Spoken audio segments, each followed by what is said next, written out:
There we go. So, you know,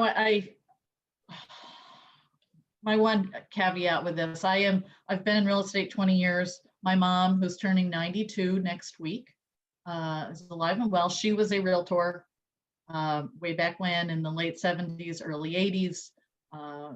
Maggie likes to call me a legacy realtor. I'm all about the business. Although I also am super about the science behind our brains. So this will touch a little bit on that. I'm going to go through these slides relatively quickly because I want to spend more time on the business planning portion and get you guys out on time. So you will get both of these PowerPoints if you haven't already. So, you know, read through them all. I'm not going to read word for word, but I think it's very important for all of us to know what our why is. We need to know why we have gotten into this industry. And it can't be just for the flexible schedule and the money, because you're going to find out pretty quickly that your flexible schedule is as flexible as your clients want you to be. And, you know, the money, if everybody could make $1 million in their first year, everybody would be doing it. And that's not the case. So everybody really needs to know why am I doing this? And your why will change. So I'm just going to go through a lot of this because there is a ton of content in this PowerPoint. Green penguins is a Howard Hanna thing. And, you know, when I first heard it, I'm like, this is crazy. But, you know, you see a penguin and they all look alike. And to a consumer, all realtors sort of look alike. It doesn't matter what color your sign is. It doesn't matter about much of anything. What can you do for me is what a client and a customer are going to say. And why are you different? And so this is something that Howard Hanna came up with several years ago to say, you know, be a green penguin in a sea of black and white. So again, you know, a consumer, all they see is signs, you know, maybe listing information that comes right from the MLS, which is not very fancy. And you will find once you start going on listing appointments, if it's competitive, if you have someone else coming in either before you or after you, you need to know your value proposition and you need to know what will separate you from your competition. So everybody needs to think on this, and there is a few tasks at the end. But you know, these consumers hear claims. They claim about tools, service, success. But again, it shouldn't be all about I. You need to have the rapport with the clients to see, you know, what exactly is going to be the differentiator. So how do you stand out in the crowd? How do you maximize the impact of our market differentiators? And we have a ton of them. And you know, you need to demonstrate who you are and how you can help the buyers and sellers. And be that green penguin, be the bird. You will see that throughout a lot of our marketing. See, there's our green penguin. We have green penguin awards. So I know it's something that's like a little out there, but once you hear it more and more, you'll understand why the company wants you to be a green penguin versus being a black and white one like everybody else. I am not going to play this video, but it is homework for you guys to watch it. Is anybody familiar with Simon Sinek at all, that name? Yeah, I bought that book. Okay, great. He has a great message, and we all should watch this probably once a month to keep us all on track. So this is part of your homework to watch the video. I'm not gonna do it all. But his point is, you know, start with the why, don't finish with the why. A lot of big corporations do get it sort of backwards. They start with the what and they wind up with the why. And I think if you start your business really knowing what your why is, and when I say that, does that mean something to anybody out there? Like what do you think your why today is for why you got into real estate? If somebody wants to share, I'd love to hear.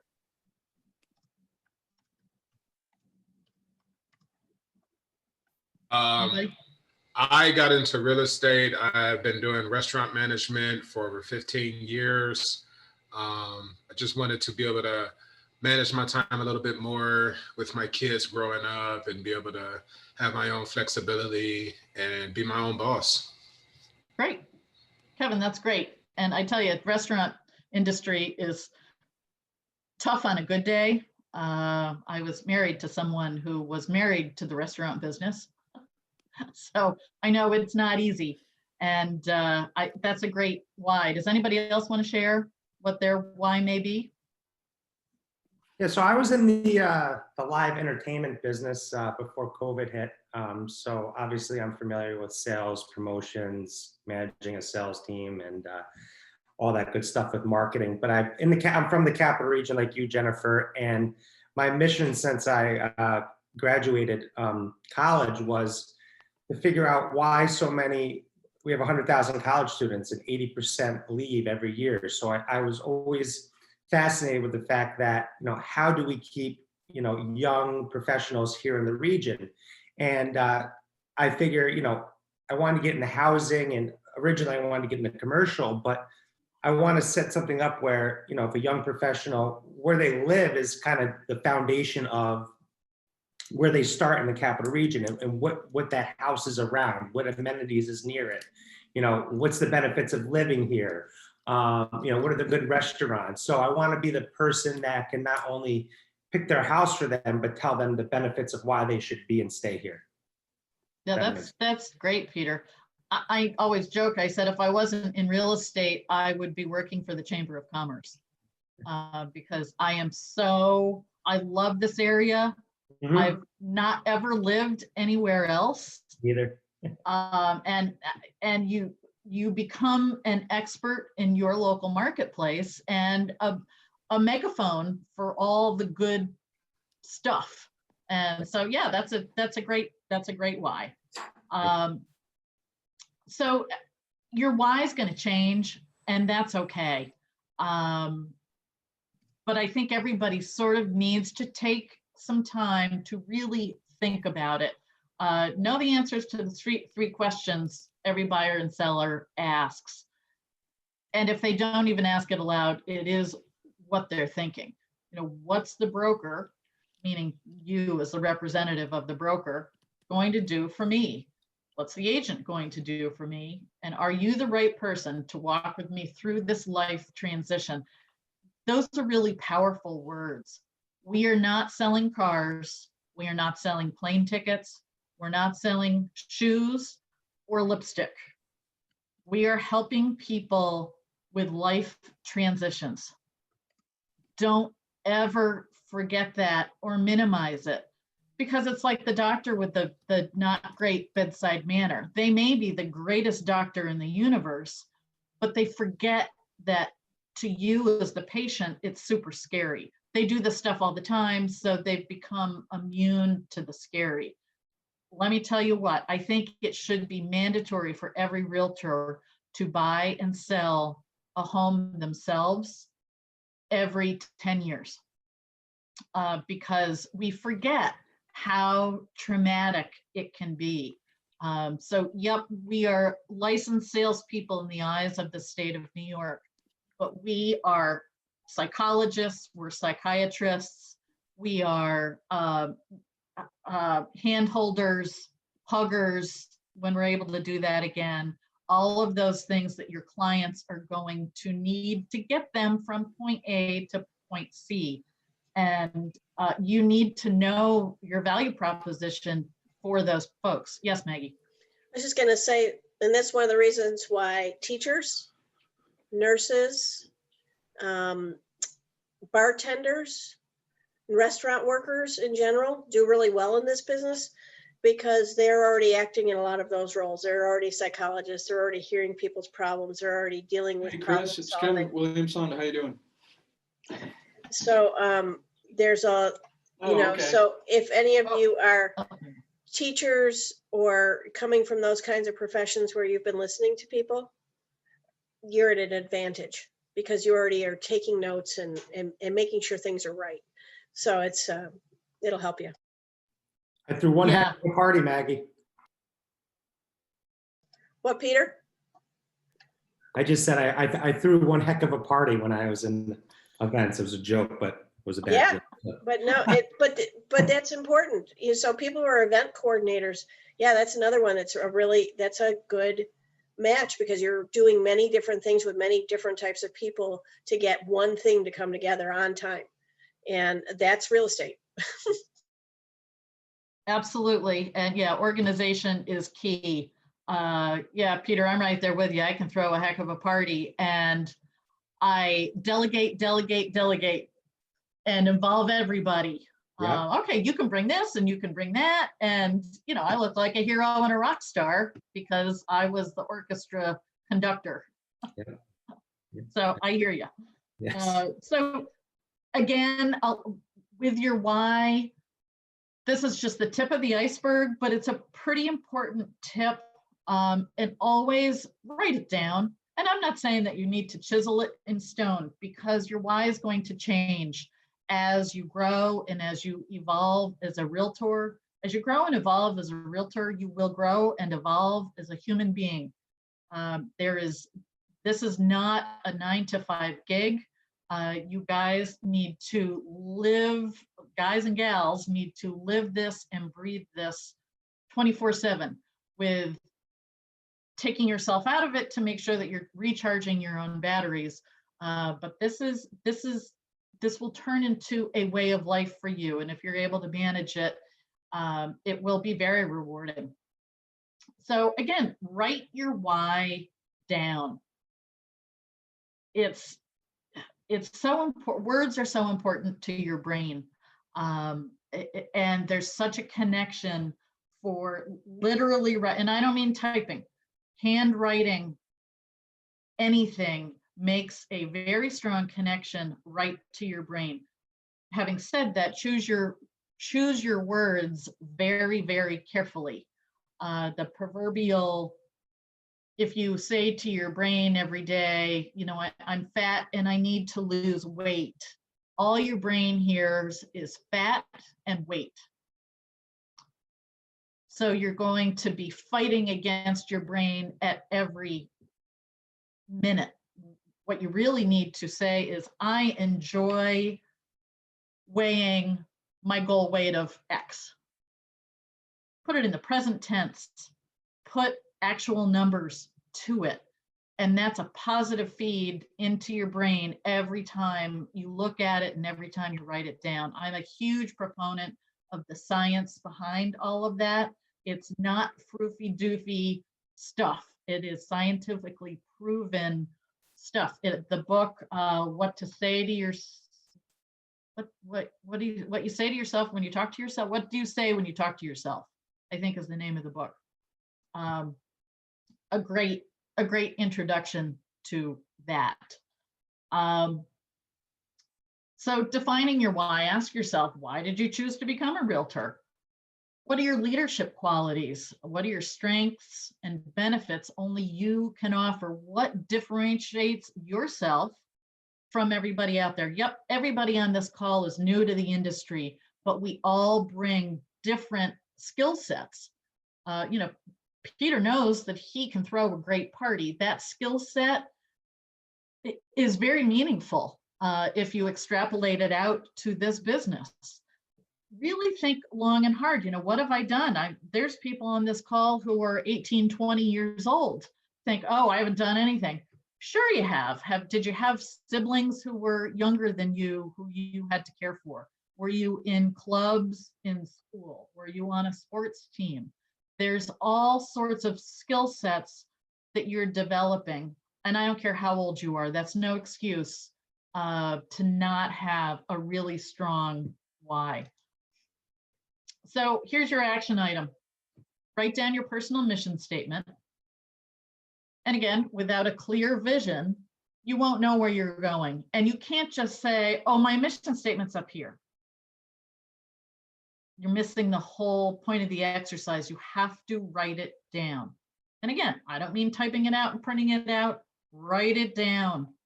Post it in your home office. Post it on your refrigerator. Post it on the mirror in your bathroom. If you live with somebody, they may think you're a little crazy, but they may not, because you may be able to teach them, you know, this is my why. This is what I learned in our class today. It really affects so much more than just my real estate business. And this is who I am, and this is where I want to go. Those are very powerful words for yourself. Ask this of yourself every day. Visualization is powerful. I can tell you stories for hours of agents who I teach an experienced agent class, and I had this one. The shortest story. This woman wanted to buy herself a white BMW SUV cash. That was her goal for her year several years ago. So she found a photograph of it and she printed out this photo. She had it on her refrigerator. She had it on her mirror. She had it in her office. She had it at her home office. So every day she would look at the picture of this BMW. By the end of the year, she had earned enough money to go to Keeler in Albany and buy this, I think it was an X3, white tan interior. She bought the exact car that she had looked at 20 times a day, every day for the year. What she didn't realize was that the photo that she had printed out was, is it an M3? Is it like their sporty version? She hadn't even like connected those dots, but that was the photo she had downloaded was of this higher end one. That was the actual car that she bought without even consciously knowing that. That is the power of visualization. My son, who's the lacrosse coach, has been doing visualizations as an athlete since he was in middle school. He didn't even realize it was a thing. He said, Mom, I'd laid in bed, played the whole game out in my brain. So I know how it's going to go. He didn't know that that was the thing. There's sports psychologists out there who teach and train professional athletes. It is so, so powerful. It can be powerful for good and for bad. So your brain is an equal opportunity listener and watcher. So that's why you need to be super careful about what you're feeding your brain. Be very aware of the words and the pictures that you're showing your brain. Because, again, like I said about the weight thing, I'll tell a story of when my son was a toddler, my younger son was a toddler years and years ago. We were at my mom and dad's lake house. And so here my toddler son has my flip-flop. It's a very windy day and he's about to like chuck it into the lake. And I keep saying to him, I'm like, Eric, do not throw my flip-flop in the lake. Do not throw my flip-flop in the lake. And my older son is looking at me and he said, Mom, all he hears is blah, blah, blah, throw my flip-flop in the lake. And whoop, off it went into the wild blue yonder on a very windy day. So just realize that words are so powerful. Be positive. Even when you don't feel positive, be positive, use positive words. It really, really makes a difference. Own it. Own it, for better or for worse. Own your career path. Excel in self-leadership. Yes, you have great support behind you, but you are an independent contractor. You do need to be self-motivated, and that's not easy. And especially with a brand new industry, it can get super overwhelming very quickly. Identify how much energy you invest to be a top producer. Maybe you don't want to be a top producer. Maybe you want to make just enough to be able to send your family to Disney World once a year. It's all in what is your why. Maybe you have kids who you want to send to private school. Maybe you're saving for college. Maybe you're saving to buy a second home or start buying investment properties. It doesn't have to be a dollar amount. Everybody's why is going to be different, but identify it and know what that is. When you are your own boss, you must be vigilant, disciplined, a seeker who is constantly improving themselves to rise above all of the mediocre agents, which once you get into this business, you will realize there are a lot of mediocre at best agents out there. You are lucky enough to have chosen Howard Hanna. No other broker, I would say, in New York State has the education that we do with real people. Like, we are actually real people. We're not two-dimensional. Someday we'll all meet live and in person. So take advantage of all of that stuff that you have at your disposal. And I know that you all have been emailed the ebook.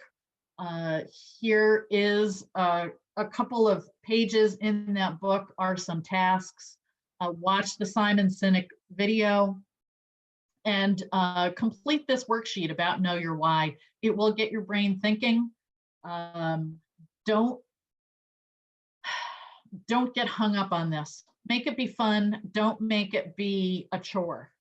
And if you can only come up with 2 top values, that's okay. Don't beat yourself up over it. Something is better than nothing. Absolutely. So that's the end of that. Sorry, I sort of blew through it pretty quickly, but I want to really spend more time on the whole. Whoops! Ooh, I'm getting so excited. See that? On business planning. Whoa, I'm like knocking myself all over the place. Does anybody have any questions about that? Yes, Shauna. I didn't receive an ebook. Oh, you didn't? Okay. Do me a favor. Who did anybody? Just a show of hands. Did you receive it? Did you not? Yes, no. Maybe some did and some didn't. Okay, those who did not, do me a favor and email me, and I'll make sure that you get the link to it. So my email is my full name, Jennifer, Jennifer, Berger, Berger at Howard Hanna, and it's HANNA.com. Please email me and I'll make sure that you get it. I know. When should we have gotten that? Pardon? When should we have gotten that? I just want to double check. I think Natalie has sent it out more than once. I believe she tried to send it to everybody on Monday. I just sent it out again with today's handouts. Okay, great. So if after today's class, if you still don't have it in your email, and I realize some of you don't even have your Howard Hanna emails yet, so you're working off, NICAP emails, Yahoo, Gmail, whatever. If you still aren't getting it, email me at my Howard Hanna email, and I'll be sure that you get that. I'll send it out separate. It is a very large document. It's, I think, like 49 pages. If you were to print it out, I don't recommend you printing it out. You can download it, and it can be a fillable item for you. The managers in the Capital Region were just emailed it this morning. I believe in Western New York, Maggie, you have sent it out to all of the managers in Western New York? I will today. I will today. I haven't. Southern Tier. But it's going to be available online soon. We just don't have it quite yet. Right. At Southern Tier and Syracuse Region, your managers don't even have it yet. It's so new, the ink is like not even dry on it. So, but it is a ton of great information for you guys. Don't go into your branch and print it out just because it is so large, but you'll be able to scroll through and see all of the good stuff that's in it. So I'm going to try and share my screen again. Oops, I guess I need to close it first and get the other PowerPoint up. I'm good at a lot of things. Technology is not my forte. And for those of you that were interested, we mentioned 3 books today. What to Say When You Talk to Yourself by the Simon Sinek book, and what was the other one? Oh, Quiet. So I've put those all in the chat with the authors for those who are interested. And don't forget to check your local libraries. A lot of books are available for free. Can you guys see my screen? Yes? Yes. No? Yep. Yes? Awesome. Yes. Yes, real estate planning, business. planning. Yes. Yay, okay. So y'all are business owners now. You need to be intentional. You need to have a plan. If anybody has been a sole business owner and has had to go for a loan at a business loan at a bank, has anybody had to write a business plan to do that? Anybody? It's a little intimidating. I will tell everybody, back in the grassroots days of me doing live classrooms, I would have people write a business plan and then present it to the group at the end of the weeks that we were together. My big thing is, do you write a grocery list? Who writes a grocery list to go to the grocery store? That's business planning. In my world, that is goals set and met. If you write down a grocery list, you are way more apt to stick to the list and not deviate than someone who just goes to the grocery store and just randomly buys things. And that's the kind of consumer that those grocery stores love. You need to have a written, it's got to be in writing, written plan. So the objectives of this talk, you need to have the right mindset. You need to have a goal and work a plan. And then you need to do prospecting daily. Like I said, in the capital region, everybody will be getting an invitation to a brand new class that I'm going to be doing. It is right for now just for the capital region because it's a really small class. And I know that Maggie has access to run one in her region as well.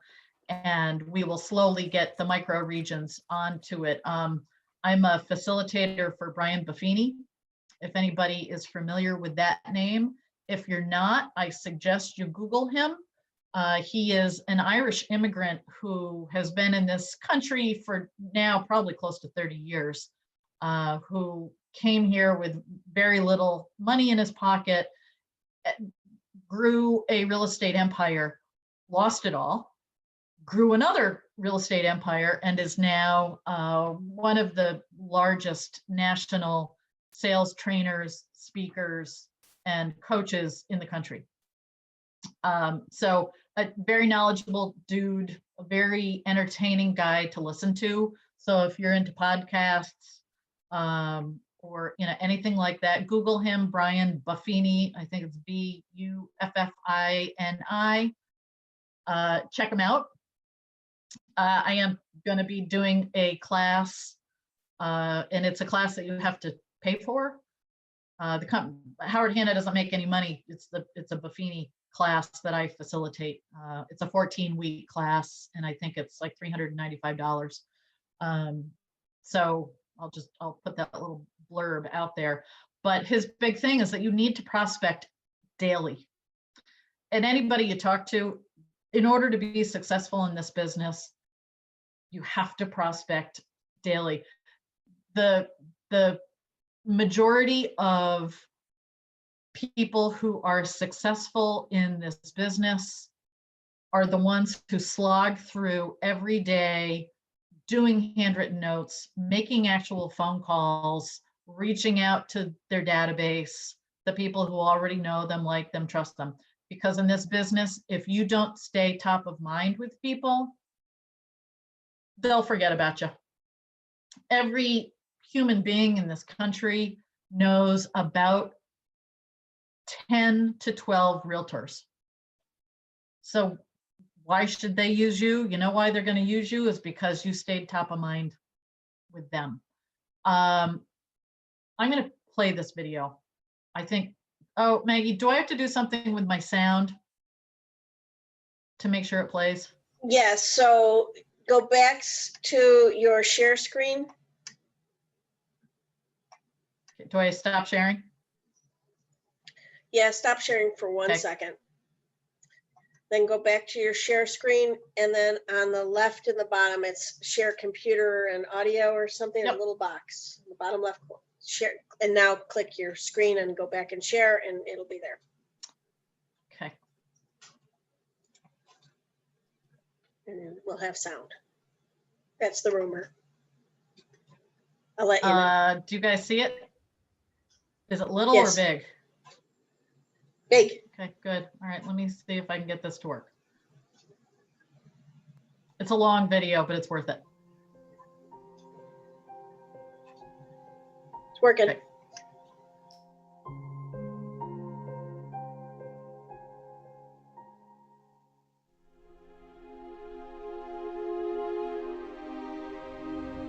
Let me tell you something you already know. The world ain't all sunshine and rainbows. It's a very mean and nasty place, and I don't care how tough you are, it will beat you to your knees and keep you there permanently if you let it. You, me, or nobody is gonna hit as hard as life. But it ain't about how hard you hit. It's about how hard you can get hit and keep moving forward. How much you can take and keep moving forward. That's how winning is done. Pain is temporary. It may last for a minute, or an hour, or a day, or even a year. But eventually, it will subside, and something else will take its place. If I quit, however, it will last forever.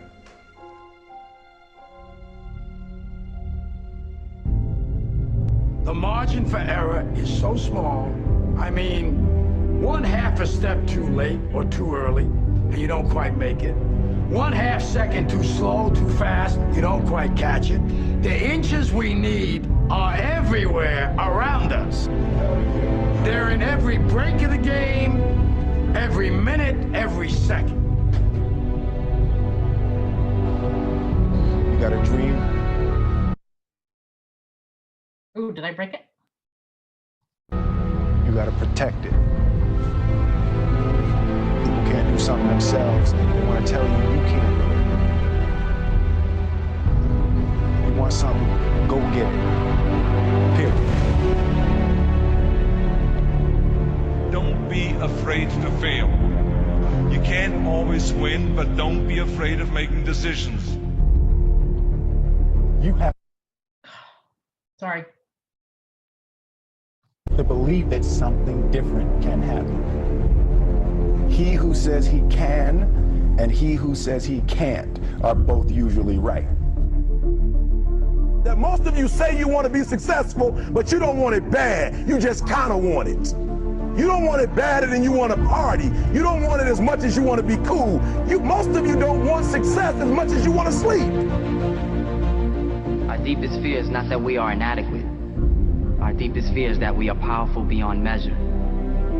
It is our light, not our darkness, that most frightens us. Dig deep down, and ask yourselves, who do you want to be? Figuring out for yourselves what makes you happy, no matter how crazy it may sound to the people. Make a choice. Like, you just decide what it's going to be, who you're going to be, how you're going to do it. Just decide. Why not? Why can't I be the MVP of the league? Why can't I be the best player in the league? I don't see why. Why can't I do that?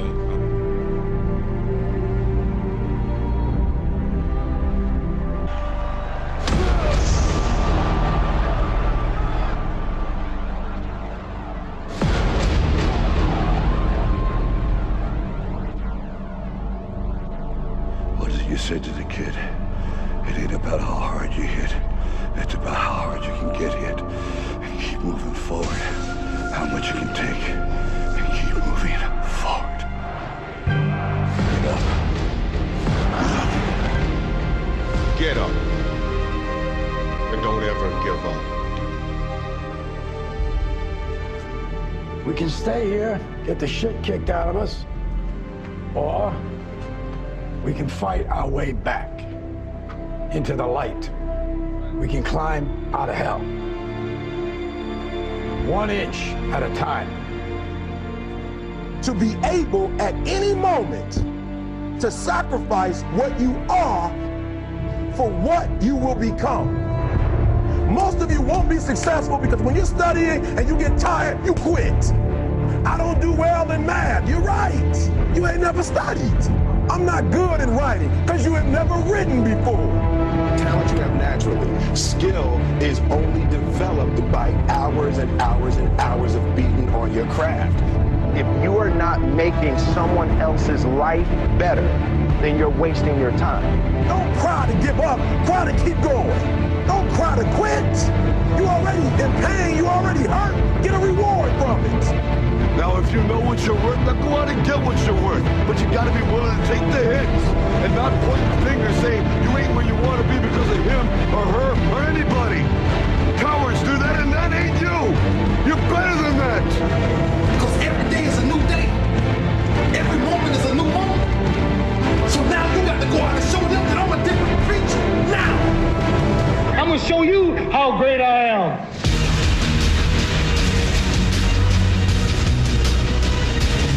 The 17th chapter of St. Luke it is written, the kingdom of God is within man, not one man nor a group of men, but in all men, in you.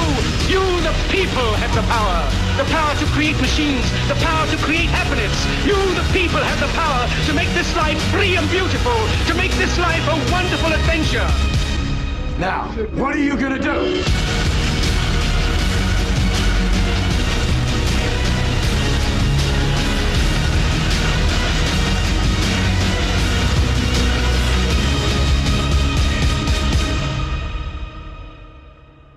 Because limits, like fears, are often just an illusion.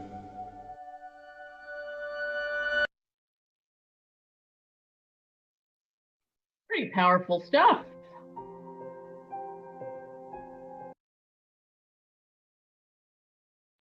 All right, now I can't see anybody.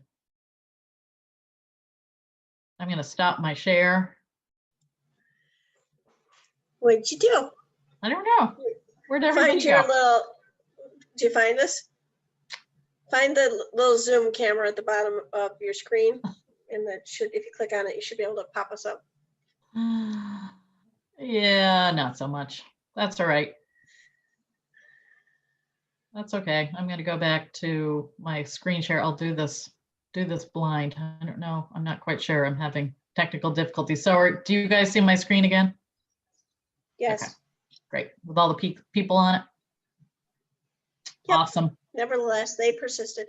All right. So yeah, I mean, it's a pretty powerful video. It's something on YouTube, you know, heck, watch it every morning before you start working on your calendar for the day. Look at all of these people. They all have overcome a lot. And, you know, all we know is that they're famous people. What we don't realize is what they went through to become famous. And I'm not saying that everybody needs to be famous, absolutely not. But, you know, look at what everybody has accomplished and know that you too can be there. So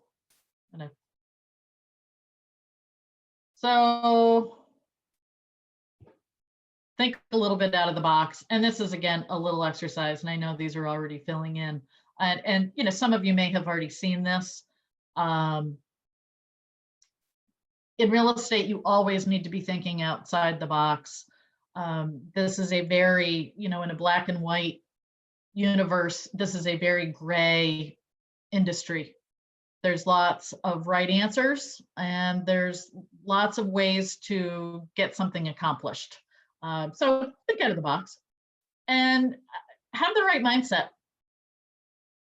It is an effort some days to keep yourself positive, but just understand that everybody who you talk to and who you email and who you have dialogue with will pick up on how you feel. So like Maggie had said earlier, if you're up and you're happy, the people who you talk to are going to feel up and happy right along with you. Going through a real estate transaction, who all has bought and sold a house ever? It's not easy. It's difficult in the best of circumstances. There's always crazy things that come up. We bought the house a little over a year ago that we're living in now. When we did the final walkthrough, we came in and the refrigerator and freezer were still chock full of food, and I mean stuffed full of food. And the garage was full to the ceiling of stuff. So we're not closing with these people's stuff in there. They literally had to get a truck and movers came and emptied the refrigerator. It was a mess. But there's crazy stuff that happens like that with every single transaction. So you really need to be flexible, stay positive, and have that come onto, because that will project onto your clients. 7 components of a real estate business plan.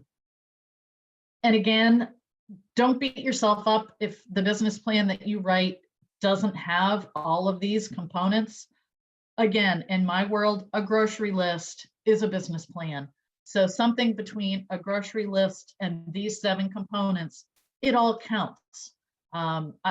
Like I said, when I was teaching in person and I would have people come in on the last day and present their business plans, I will tell you that the people who came in with the fancy PowerPoint that they presented to the group were usually out of the business within 18 months. It's the people who came in with their business plan scratched on a piece of paper are still working it. They're changing it, it's evolving. So big and fancy does not equate success. So I'm a big one. And if you're brand new into this business, create a 10-day business plan. You need to do crazy things like order your business cards, get your headshot taken, go into your branch and find out how to use the scanner, introduce yourself to the admin, find out where your mailbox is. Crazy little basic stuff that will give you a great foundation to start your career. So this all looks pretty daunting to me, and I've been in the business for 20 years, but we are going to drill down into all of these aspects. So have a goal and work your plan to be in control of your business and have a successful year. You do need a business plan with consistent activities and measurable goals. It's not good enough to say, I'm going to do open houses every month. You need to be way more specific. You need to say, I am going to do 8 open houses every month. I'm going to do 2 open houses every Sunday of the month. You need to be that specific in order, again, to train your brain. If you're too loosey-goosey and just say, I'm going to do open houses, that's not good enough. You need to be specific. You need to have a number and you need to have a time frame in order to make it real. So the Harvard Business School study, this is quite famous, 25-year-long study. 1,600 businesses were followed. 84% had no written or even a verbal business plan. 13% had verbal goals only. 3% had a written business plan. 98% of the wealth was created by 3% who had a written business plan. We're not making this stuff up. We're not creating this out of air. This is a hard, cold fact. You've got to have a plan. You need to use a calendar. You need to use your calendar, write in it. I'm a big Outlook user, whether you use Google, whether you use a day timer, It doesn't matter. It doesn't have to be high tech, paper, whatever you use, but you do have to use a calendar and put everything in it. I know so many agents will say to me, I do, some agent coaching, and they'll say, I feel I'm so busy, but how come I don't have the business to back up the busyness? Just because you're busy doesn't mean you're productive. A great exercise to do if you feel like I'm so busy and yet I don't have the transactions, look at a 24-hour period and write down what you do every 15 minutes in a 24-hour period. You may be shocked at how much TV you're watching. You may be shocked at how much time you spend on social media. It will be a great illustration to be able to show you I'm spending way more time on things that I didn't realize I was, so that you can be more productive with your time. And we'll talk about the 80-20 rule, but this is super important. Give yourself a leg up and write down your plan. And again, jot it down on a piece of paper. This to me is a plan. I'm a big list maker. When I go on vacation, before I go on vacation, one of the things on my list is pack. My ex-husband used to say to me, if you didn't have pack on your list, would you not do it? I said, no, of course I would do it, but it's something that you could do and then you check it off. It's like going to the grocery store with your grocery list. You check off every item that as you put it in the cart. It's a sense of accomplishment. Small, but it's still training your brain to say, hey, I've got this to-do list and I'm going to tackle it all. And some of the most successful people have to-do lists and they only get a fraction done on their list. And that's okay too, because whatever you don't get done, you put to the next day's list, and that's okay. And you need to prioritize and what's the most important activities on those lists. So has anybody ever heard of a SWOT analysis? I can't see anybody, so turn your mics off and let me know, or turn your mics on.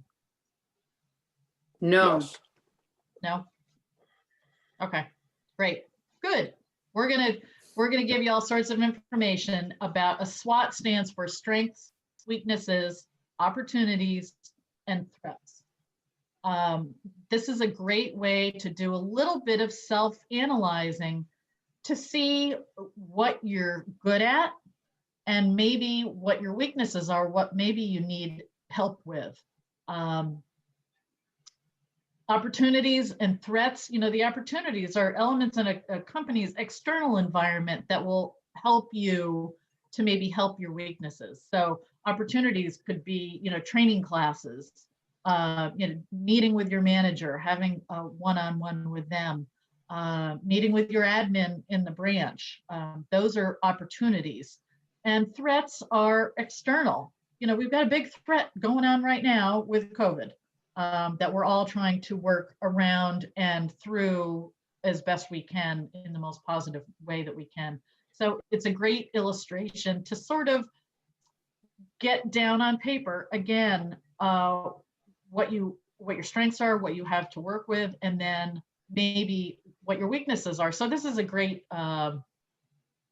illustration of what some of your strengths could be: your education, your brand, your location, your personality. A lot of us are big type A personalities. Honestly, I'm the type of person who, when I'm on, I'm really on. I talk with my hands. I love doing this. I love to share my experiences. But in my free time, what I love most is to sit in a comfortable chair with the fire on and read a book. I'm a voracious reader, but I'm very quiet when it comes to my own personal time. So you need to know yourself. You need to know your own personality and your weaknesses. Right now, one of your biggest weaknesses is going to be your lack of experience. But again, all of those things can be helped by looking at your opportunities. And then the threats, which are always external, that you sometimes don't have a ton of control over, but knowing what they are is a very helpful place to be in. And again, if you do half of what we suggest you do, you're going to be so far ahead of the game compared to your competition out there. Don't get bogged down that we're giving you just bucket loads of information. Take a little bit at a time and really dive in. Maggie, is there anything that you want to add as we're going? I'm just thinking, you said something a minute ago I wanted to respond to. It was before the SWOT. I'm trying to think what it was. That's okay. Just it'll come back interrupt to me later because I can't see anybody. I forgot that, so I'll remember. Okay, that's okay. Organize your finances. You are a business owner now. It's super important to track your spending and your expenses and to get a line on a good tax preparer. Take great notes. Keep all of your receipts.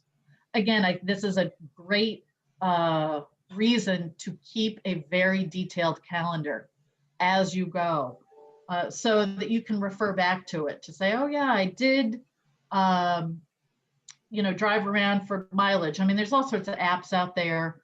I know there's one app, and I don't know the name of it, that where you swipe right for personal driving mileage and swipe left for business mileage, and it keeps track of both. There are all sorts of great tools out there. If you're not a big techie person like I so am not, they still have mileage books out there. So keep good records. So Jen, and yeah. So I used to be a business owner previously, and so I've been doing this for a long time, tracking. I would recommend that all of you get like an accordion file with 12 or 13 sections in it, separated by month. Every time you have a receipt that's work related, write on the receipt what it was for, circle the date because they fade, and put it in there.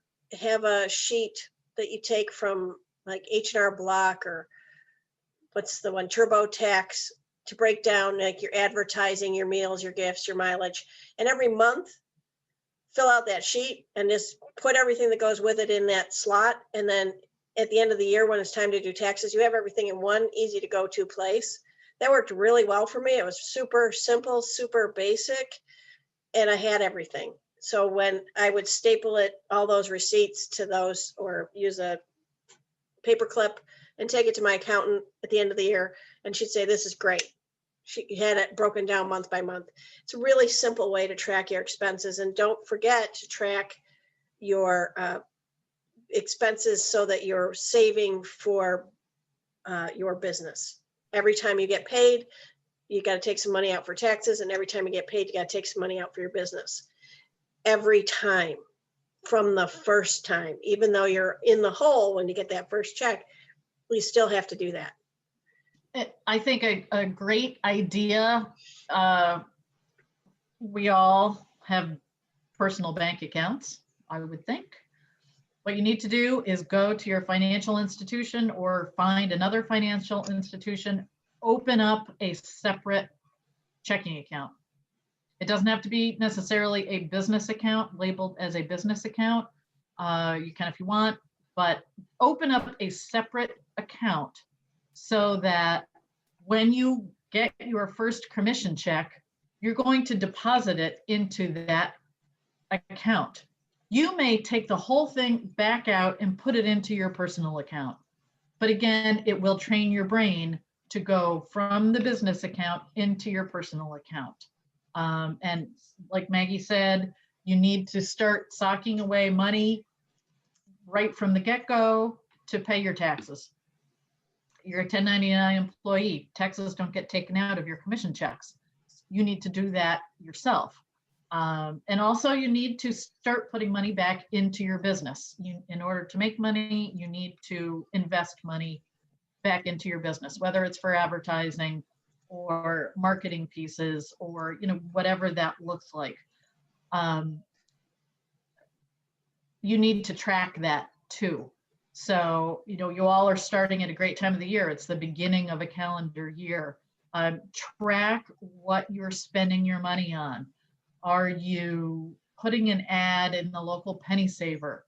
Are you sponsoring your kids' T-ball and you're in the program, your kids are in a school play, and you've bought an ad in the program. All of these post-COVID things that realtors can do.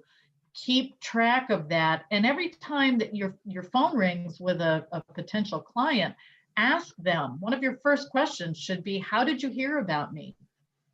And keep track of that, because that way you'll know a year from now to say, what did I spend my money on that had any sort of a rate of return? Because if you're putting ads in the penny saver and it's costing you $2,000 a year, did you get any business from that ad? And if you didn't, maybe you should take those $2,000 and reallocate them to something else to try. But if you don't track that, you never know. Speaking of how much money you're spending, the national recommendation is that your expenditures shouldn't exceed 12% of your gross. Your first year, you don't know what your gross is, so you need to set a number of what you can afford to spend on your business to make. It's not entirely free. You can't do this for free. So set a number. If your business increases and you're doing more, you can increase that number, but set a number that you can work with, it's achievable and isn't going to break your family, and stay within your budget. It's a very important thing to make sure that what you're putting out is getting you business and that it's not putting you in harm's way. Don't overspend as you're getting started. And keep good records. Your tax preparer will thank you. Or if you use QuickBooks or anything like that, you think you're going to remember what you did in January, you're not. And I know that from personal experience. So take good notes, use your calendar to within an inch of its life. And again, it doesn't matter if it's really low-tech paper calendar or some high-tech calendar that you've got on your watch. Whatever works for you, use it and keep just really, really great detailed notes. We're going to dive a little deep into this, and I don't know that it may be a little too deep for you all.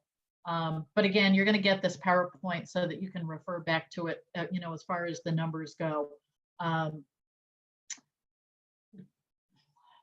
We're going to use this, probably dives a little deeper than we should go, but this is a good illustration for you to say, take the round number of $100,000, and that's your income goal.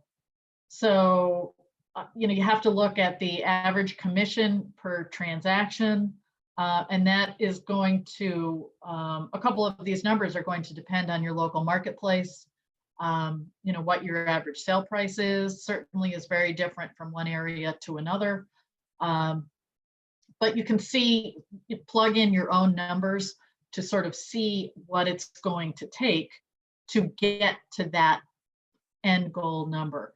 So, it's a mathematical thing. Your manager certainly can help you do this breakdown, but it's good to see the illustration of what you need to do to get to that final goal.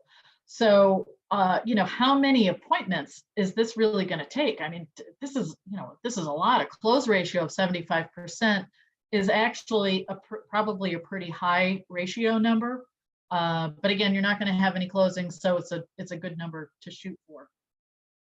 So, you're going to need 45 listings to actually get the actual 34 sales,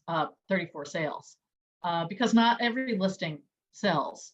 And then, it's 60 appointments. So again, those are sort of staggering numbers for you all who are new. But it does sort of go to show you, and this breaks it down into a little more manageable numbers. How do you eat an elephant? One bite at a time. So let's, break it down to daily activities. So, you look at the 60 appointments. Holy crow, that's a lot. But it's only 5 a month. So when you start to break it down into smaller bits, it's only 5 a month. Right. Okay. Right. So, So it's not 60 appointments tomorrow. Break them down into smaller bites. Exactly. So, 2.4 seller contacts per day. I'm like, okay, that's a little bit more manageable. And again, you're going to have all of these slides to look at a little more in depth.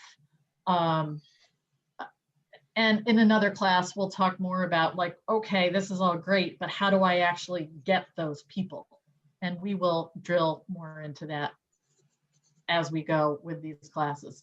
And again, I'm not going to go through this line by line because I think it really is sort of a lot. But it is a good illustration, certainly, to look through. So the secret to this business is to wake up every day and get yourself in front of as many buyers and sellers as you can. That is absolutely, positively the goal. So to make $100,000 per year, you need to get in front of about 3 people a day who are looking to either buy or sell. Can you make 100 grand in your first year? Yep, you can. You're gonna work your tail off. It can be done. I would say the average agent in their first year makes between 25 to 35,000. Maggie, would you say that that's a fair number? It's a little high according to the national average, but not very. It's around that 20 to 25,000 for nationally. So it depends on where you are. It depends on the market. So if you're in the southern tier and you're in the middle of nowhere, it's going to be a harder number. So it depends on where you are, what the market is, and what the average price per house is. And those are conversations for you to go back to your manager to have. What is the average sales price in your office? What can you expect? Because then you can build those numbers based on real numbers in your area. Right. And, just remember, as far as time management goes, how many minutes are there in a day? How many hours are there in a day? So how is it that a rookie, a new agent in the business, can make close to $100,000 in their first year when the majority of new agents are making $25,000 in their first year? Everybody has the same number of hours in a day. What are you doing in those hours? That's the key. That is the key. This business is not hard. It's not complicated, but you have to put in the work. And the work isn't even hard, but it takes time. With every class, there's somebody who thinks that I've got the magic bullet, the magic pill, the silver bullet. I'm going to write a program that's going to make me $1 million. I'm going to do something completely different and it's going to wow everybody. And every single time, and I'm like, I don't mean to be a Debbie Downer, but at the end of the day, you need to do this is the most grassroots industry ever where you can make a ton of money. But at the end of the day, it's staying in touch with people. That's all it is. But that takes time and energy and effort. Yeah. It's not hard. There's no magic app out there to make you $1 million in real estate. And that's why a lot of people, you figure half the people on this call will not renew their license when it comes due a year from now. Because they're like, I didn't realize it was so hard.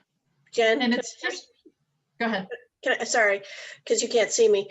I'm going to share a story with you. When I first started and I went through real estate school, there was a woman named Kim who was in my class with me. She's about the same age. She had a huge sphere of influence, hadn't moved in 30 years, was part of a school system, had a huge center of influence.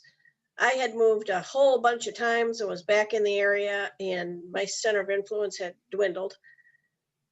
We were part of a coaching program every morning, 5 days a week. And we were going to this coaching program, and every day they'd say, how many calls are you going to make today? How many appointments are you going to make? How many,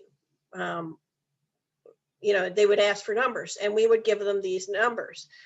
And I would leave that coaching session. I would go to my desk, I would pick up the phone, and I'd start calling people. Then I'd get in my car and I'd start driving to meet those vendors we talked about earlier today. And I'd start introducing myself to people. And by the way, every time I met a vendor I knew or liked, I asked them for who they worked with, and I got additional vendors that way. And I forgot to mention it earlier. So after 3 months, I had a listing, I had 2 buys, and I had a couple of new clients in my palm. Kim didn't have any business. So every morning she said, I'm going to make 10 calls. I'm going to do this. I'm going to do that. And I had an appointment. After 3 months, she was looking depressed. And I said, what's going on? How come, you're making all these calls, but you're not getting anything? Because she's really nice. She says, I actually haven't picked up the phone. What? I haven't gone out to see anybody. What? She couldn't understand why the business wasn't working. Because she wasn't working her business. That was the simple answer. She's like, it's easier for you. It was not easier for me. It was exactly as hard. Actually, it was probably harder for me because I didn't have that sphere of influence. I was working cold, sea leads, the people nobody else wants, and I was turning them into business because I was doing the stuff I was supposed to be doing. Because when I go in, man, I jump in, I'll feed, I'm in the water all the way down over my head. If you want to work and you want your business to be successful, you got to work your business. True story. Well, and it's so true with anything. And again, I'll go back to the science of it. Who has ever bought a new car and then as you're driving it off the lot, all you see is this car you just bought. And it's like, oh my gosh, everybody had the same idea I had. Everybody bought the same car I did. And it's amazing. It's like you go out and it's like, you see the same car everywhere. Has anybody had that experience? That's a scientific, it's a part of your brain that's back here. It's called, and everybody has one. It's called your reticular activator. Google it. It's a very cool thing. It's the part of your brain where, so every day you walk into a room in your house, your brain scans everything in that room and knows that everything is in the exact same place as it was the day before. If someone you live with moves something or sets something on a chair that wasn't there yesterday, your brain's going to zoom right into that because it's something different that wasn't there the last time you looked in that room. It's your brain filtering out all of the stuff that it sees all day, every day, all of the stuff that it hears all day, every day, and will zoom in on that one thing that's new and different. So your reticular activator actually gets activated for about 2 to 2.5 weeks when there's something new. So here you're driving around in your new car for about 2 weeks. All your brain is seeing is that car that you just bought. It's not that there's more of them on the road. It's just your brain, it has been brought up to the forefront of your brain. So how does this apply in real estate? You need to stay top of mind with people who already know you, like you, trust you. And when you stay top of mind with people, their reticular activator gets short-term activated to become sort of a mini real estate expert because you've reached out to them and said, hey, I'm so excited. I just got my real estate license. If you know anybody who needs help buying or selling, think of me. Maybe it's somebody who you work with or, whatever. Keep me in mind. That's all fine and good. But after 2 weeks, people's other brain gets cluttered. But I tell you, it's the people who consistently remind people that they're in the business that magically their phone starts to ring. It's not magic at all. It is you being top of mind in other people's brains. And it's not, I've had people say, oh, I did fundraising for years, but I can't call people and like hammer them, say, I need business. You're supposed to get me business. That's not it at all. All you're doing is shouting it from the rooftops that you're now in this industry. You can help people get information. You can help people grieve their taxes. You can help people who need somebody to shovel off their roof after a snowstorm. And you may not know who that person is, but ask somebody in your office or your manager, and you can get that information pushed out. This is not a hard sell. The state may say that we have to call ourselves salespeople. We're not selling anything. We are helping people and educating people to buy or not buy, and to sell or not sell homes, to move on to their next stages in life. And I think that that is so important. So, you have our marketing department will do announcement cards for you, which is great. And it's like, great, I'm going to send out announcement cards to everybody in my sphere. That's great. But you can't rest on that laurel, because it's only one laurel. Can't rest on that one laurel. Because once that announcement goes out, whether you snail mail it, whether you put it out on social media, or whether you do an email blast, you then have to do the super duper hard part. And that is picking up your phone and using it for what it was originally intended. You're then going to call all those people who got your announcement and say, hey, did you get my announcement? I am so excited about being in real estate. I just wanted to touch base with you. I'm here as a resource. I'm with this great company. If there's anything you ever need, let me know. That's a touch. You're going to stay top of mind with them. So when they're at their kids' ball game and somebody 2 rows up from behind them starts saying, oh, I think we need a bigger house because my mother-in-law is going to come and live with us, you're going to be like, oh my gosh, you need to talk to my friend Jen.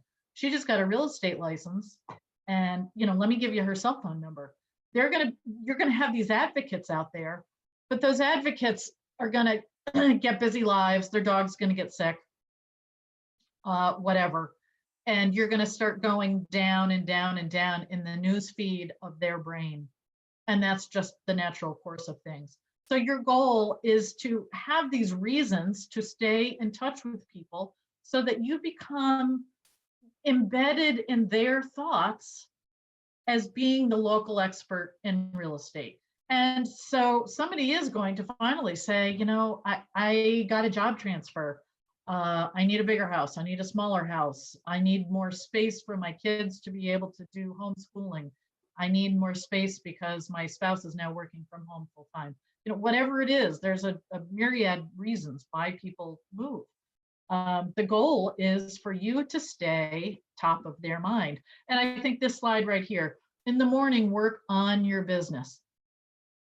Whether you're at your kitchen table in your home office, where you're going to your branch, whatever, dedicate time that you are working on your business. You're sending out emails, you're making those phone calls, but in the afternoon, get out there. You've got to get out there and meet people, and even virtually get out there. Have Zoom calls with friends. And this is a great medium for people who have a lot of out-of-town friends and family. Zoom them up.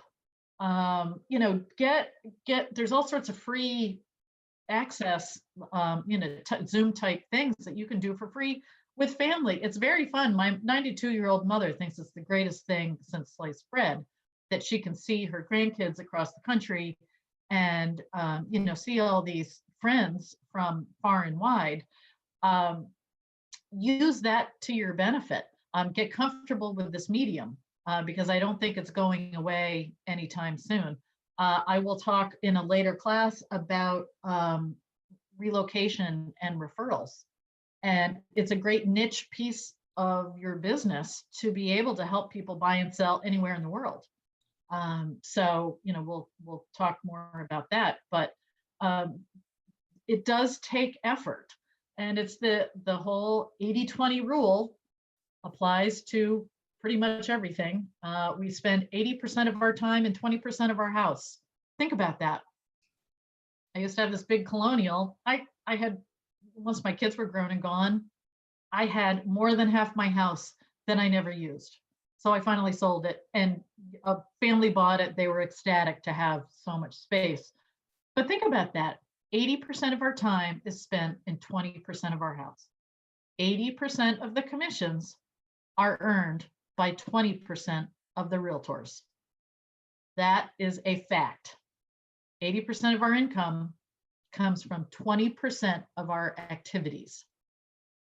So again, that's where you want to track what you do, because when you realize that 80% of your activities are not generating any income, you need to really look long and hard at those 20% activities that are generating all the income. You know, what do you like to do the best?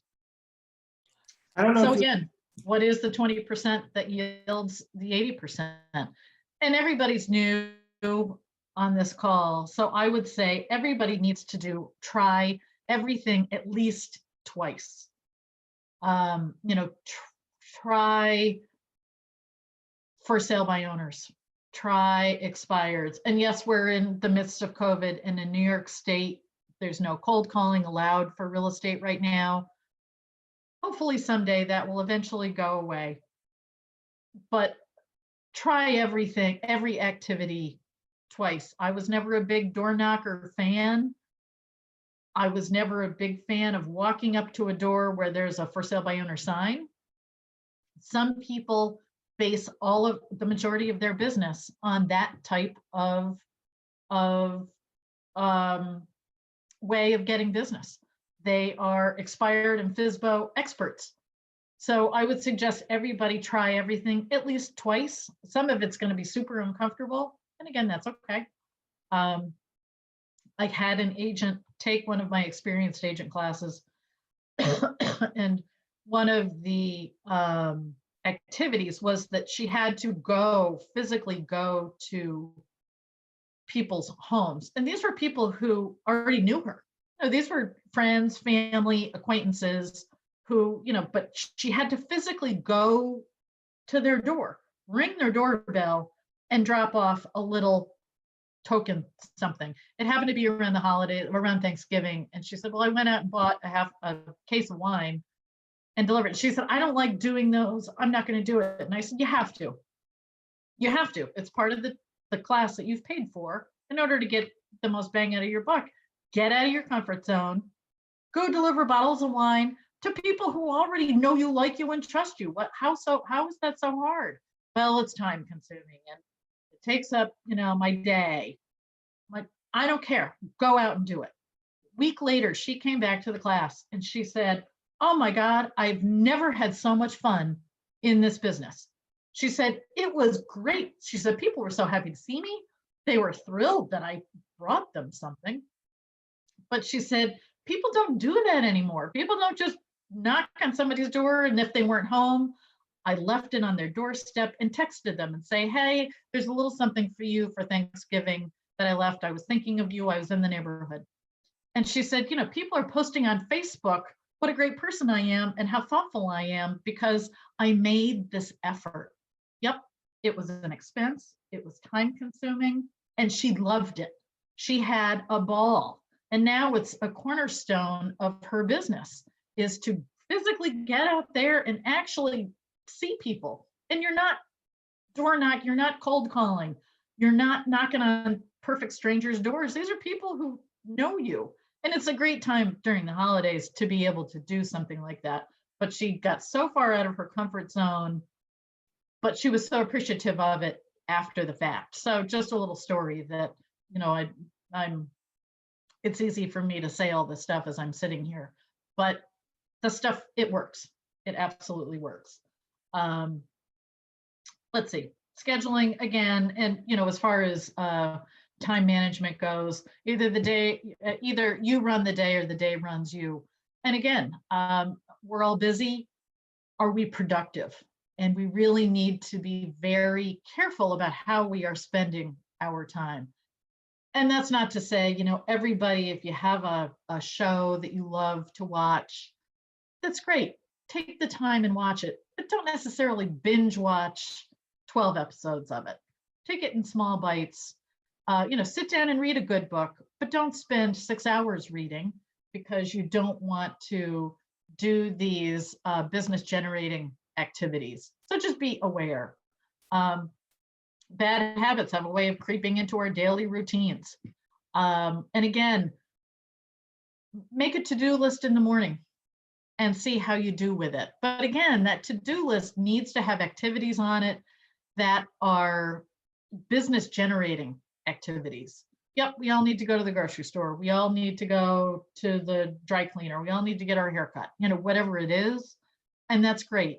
But be very aware of the time that you're taking and how you're using your time, and if it is a money generating activity. And at the end of the day, appointments are your primary goal. You've got to prospect every day. Prospect, prospect, prospect. We have a whole class just on prospecting separate of this. It's definitely my baby. I could talk about prospecting all day long, because if you don't prospect, you won't be successful in this business. And again, you know, prospecting isn't cold calling. It's like, you got to use me, buy a house today. You got to use me, sell your house today or else. That's not what I mean, but it is staying top of mind with everybody who you know. And, you know, I'm not a fan of cold calling.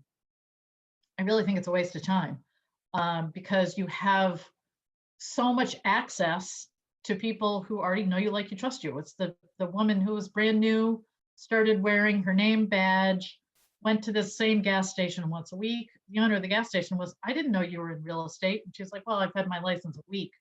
He said, I don't care. I know you. You're in here every day. I don't care. My wife and I need to buy a new house. I'm so thrilled that I get to work with somebody who I already know.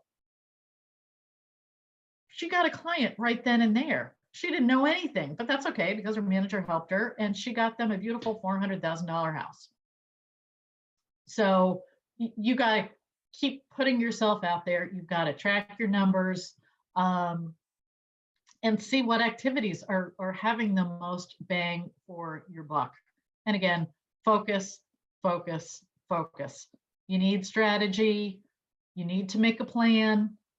Again, this ties it back into engage for setting your goal. In the ebook that you all will receive, if you haven't already, there's 150 ways of connecting with people. Look through that list. I mean, some of it's funny, silly, but it will spark your brain to say, oh yeah, I do go to the same hairdresser.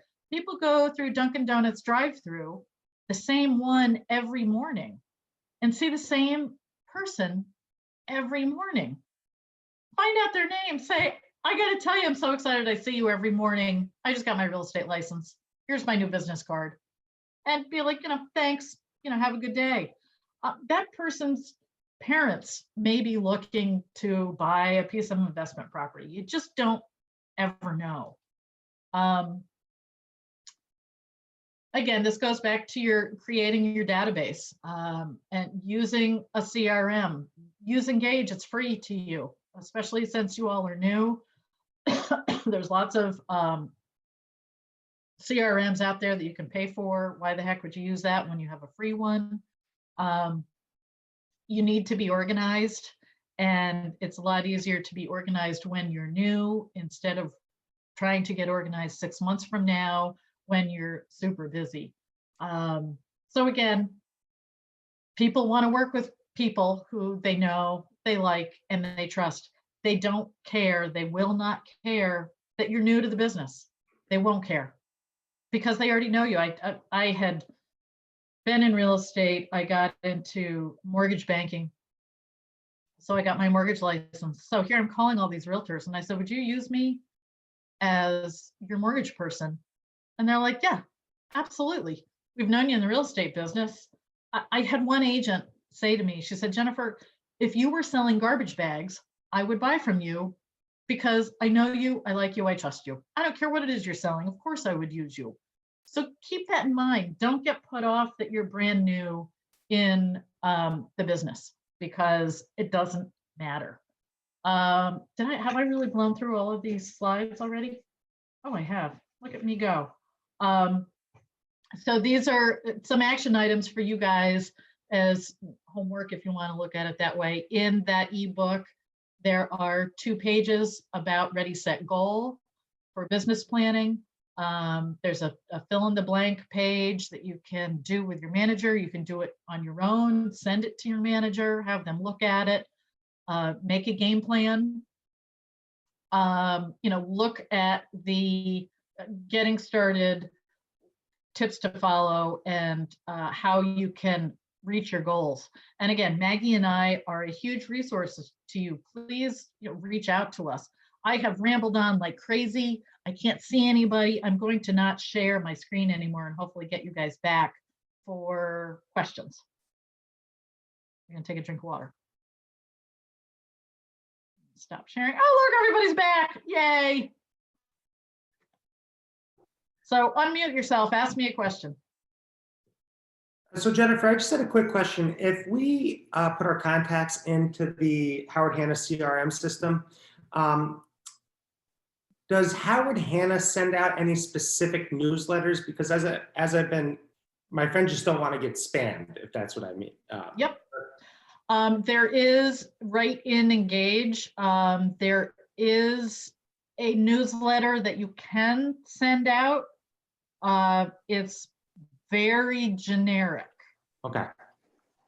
And you can go in there and look at it. You can see a sample of it, and it's a monthly newsletter. Okay. Some new agents are like, this is great because it's better than nothing. Some really experienced agents are like, no, I want something that's more either specific to my area. Your manager will know about other newsletter options that you can pay for. A lot of them, some of them are very inexpensive. No, I just wanted to make sure that I was just going to be the one in control of emailing them that Howard. You are absolutely, you are in control. Yeah, someone else was going to email them, And you know what? Not that anybody's going to ever leave Howard Hanna because it's the best broker on the planet. If you ever did decide to leave, Howard Hanna does not keep your leads, your contacts. They are one of the few brokers actually who don't. They're like, we would never steal your contacts. They don't have access to your contacts. If you ever were to leave the company, you just get shut off. They don't pull your contacts in. They don't want them. They don't want them. They're like, I don't know these people. You know your people. So it gets shut off, but the company doesn't keep them. So they are yours. So to answer your question, Peter, they don't do anything without your knowledge. You're the driver of that bus. Thank you. Yep. Anybody else? Did I scare anybody today? I was scared.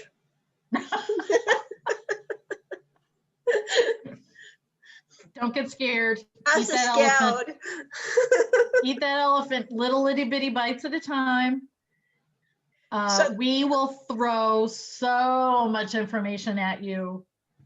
And we, the 80-20 rule, we are happy if you can retain 20%. Oh, really happy if you retain 20%. We're super of what we give you because it's so much. So don't get bogged down by all that we're sharing with you.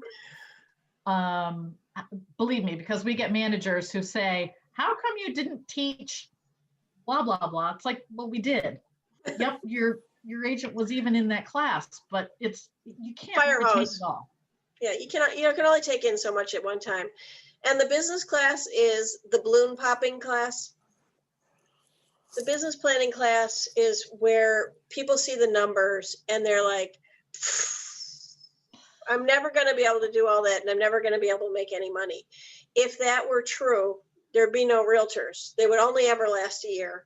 There are lots and lots and lots of realtors who have been in this business for 40 years. I have a realtor in my area. She's 82 years old, still going strong. Her referral business is amazing. Why? Because she made those phone calls. She did that walking. She built those relationships. She gets so many calls. She just doesn't want to walk away from her buddies, her friends, her families that she sold 4 generations in. There's work here to do. There's business to be made. It's to be made by people who get out of their own way and pick up the phone. And we have every personality type in the world does business. We have really, really shy, quiet people who do phenomenally well. We have big, gregarious clowns who do really, really well. We have brash, bold, big-haired, long-nailed, spike heels, doing great business. And we got people who look hippy-dippy. They're doing great business. Why? Because they're working in their niche. They're working with their people. They're working with the people that relate to them. So there's business for every one of you, if you want it. Every single one of you has business. I'm a big karma person. There is enough business to go around for everybody. You will be amazed at how many realtors there are out there. You'll be amazed at how many realtors in your branches who don't do any business. I mean, I never understand as a manager, like why keep somebody around who isn't doing any business. They could, they sort of suck the life out of everybody else. Don't get discouraged.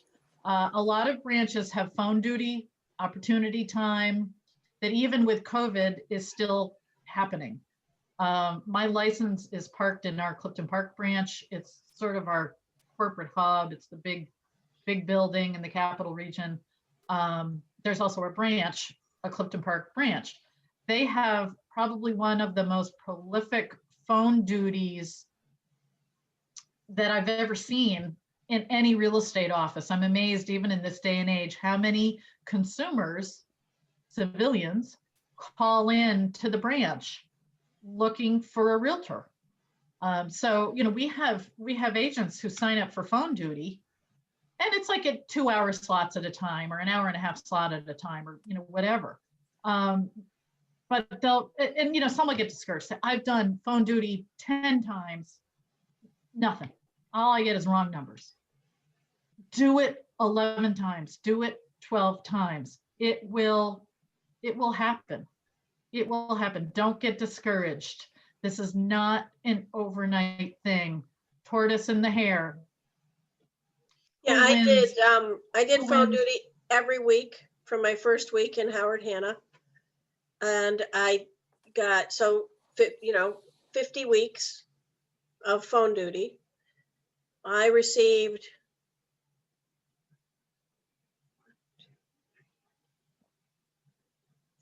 four opportunity calls.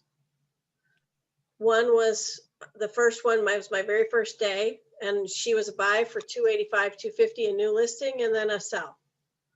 The second one was an $80,000 listing, and I picked up the buyer. That deal fell through, and I kept the buyer, and we bought another house. One was somebody looking to buy a house. She liked me so well, she referred me to her brother, and there was 2. So for my time of sitting on the 100 hours, I made over $1 million. So was it worth the 100 hours? You'll betcha. It was worth my 100 hours. And when I was on my 100 hours, guess what? I didn't sit there waiting, staring at the phone. I was on my Hannah U. I was studying. I was reading. I was talking to other realtors in my office about what they were doing. I was making phone calls. I was sending out handwritten cards. I didn't waste my time. Don't just sit there and stare at the phone. It will not ring. It's like a watched pot. It won't boil.